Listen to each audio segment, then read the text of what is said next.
لو انت ماشي او كنت ماشي او حتى ماشي او انت ماشي، لو انت واقف او كنت قاعد او حتى قاعد او انت واقف، سامعها مصدق اتهزت في الارض ترج جبال، شايف تمثيل بتنط الحبل والفيل يركبها جمال، كانت فضاء بتغزو الارض مع احتلاله علينا فرض، الارض بتهبط خلق بتهرب، هو في وسط الزحمه بيضرب تحت لتحت قلبها فحم، تعالوا مصفح تعال بحت اجنان ده ولا عقل؟ لا ده العقل رفض العقل، مستر هارون عقل مجنون نزل على الكوكب. السلام عليكم ورحمة الله وبركاته. أنا سعيد جدا إن أنا معاكم النهاردة. يعني بجد أولا مبدئيا أنا عايز أعتذر لكل شخص زملكاوي زعلان مني عشان خاطر أنا بدأت أتكلم وأعمل وأسوي.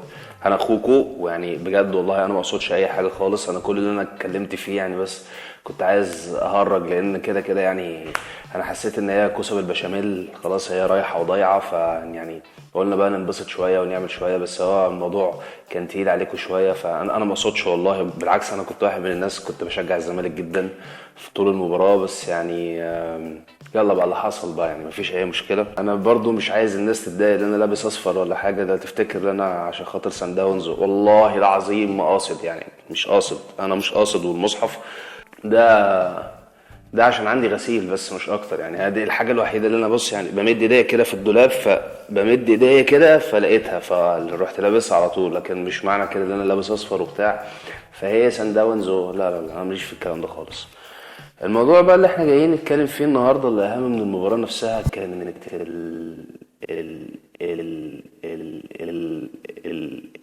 الحاجه اللي كانت جوه المباراه نفسها. يعني انا طبعا ما اتفرجتش على الماتش على القهوه وكنت قاعد في البيت، ففي واحد صاحبي كان بيتفرج على الماتش على القهوه، فكان بيحكي لي موقف جامد جدا. بيقول لي ان البنت اول ما ظهرت على الشاشه، عارف انت بيبقى فيه همهمه كده ما بينه بقى الماتش وبتاع مش عارف ايه حاجات زي كده، فاول ما البنت ظهرت على الشاشه كله سكت ومحدش يتكلم خالص وفضلوا ساكتين. الصوره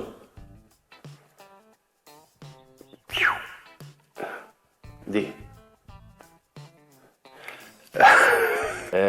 صديقي قال لي ان القهوه كلها سكتت مره واحده ومفيش حد قدر، يعني ما حدش يتكلم خالص. واول ما البنت مشيت والماتش جه الناس قال ايه ليه يا عم انت حرام بقى انت وبدا في اللي هو يعني ايه اللي انتوا عملتوه، يعني ليه عملت فينا كده يا عم المخرج؟ انت كنت المفروض تسيب الدنيا كانت ماشيه شويه وعمالين نتفرج وبتاع.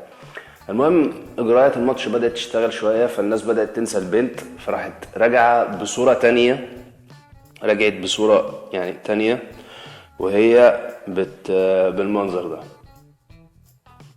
ماشي. فبرضه نفس الموقف اللي حصل اول مرة، الناس كلها سكتت وما ما ما ما ما حدش يتكلم وبدأ يبصوا للشوكولاتة. بدأت الناس تطلب شوكولاتة، يعني بدأت الناس مثلا ايه تطلب كاكاو، وفي ناس راحت اشترت شوكولاتة وسابت الماتش يعني وبتاع كده تضامنا. المهم فاول ما البنت برضو مشيت بدا اللي يا عم انت مش عارف ايه وبتاع، وافتكروا ان هم برضو بيتفرجوا على الماتش فبتاع، فاندمجوا مع الماتش اكتر. جه بقى المشهد الصادم ده بقى، ده بقى اللي قضى على كل حاجه، ده اللي قضى على يعني على العفريت نفسه. يعني كلهم بقى بداوا ايه بقى اللي هو ايه، قاموا من الكراسي بهدوء كده تمام وراحوا واقفين. ده على فكره انا بحكي لكم على قهوه واحده، يعني كل الكلام اللي انا بقوله دوت على قهوه واحده.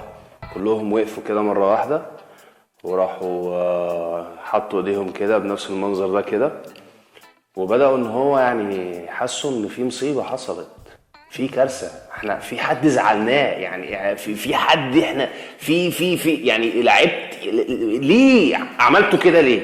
يعني انتوا عملتوا كده ليه ضايقتوا الناس؟ يعني ليه ضايقتوها؟ ليه بقى؟ ليه؟ مش هقدر اقول لكم اي حاجه، مش هقدر اتكلم اكتر من كده. اتفرجوا على الفيديو دوت، اعمل ريفريش يا عصام.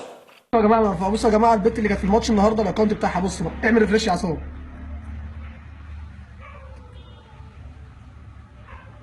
اعمل ريفريش يا عصام. دي اللي كانت الاكونت بتاعها النهارده، دي اللي كانت في الزمالك النهارده لابسه ابيض.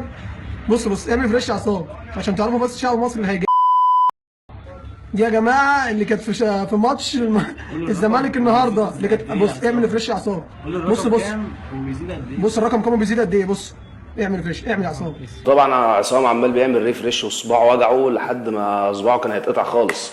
فمبدئيا عصام لو حتى هذه اللحظه قاعد يعمل ريفريش الدنيا هتخرب معاه يعني.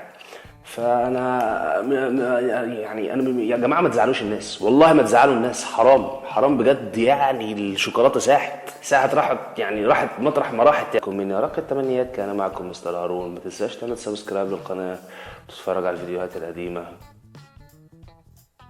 اللي انا اقدر اقدمها لفريق الزمالك، ما تزعلوش حد منكم.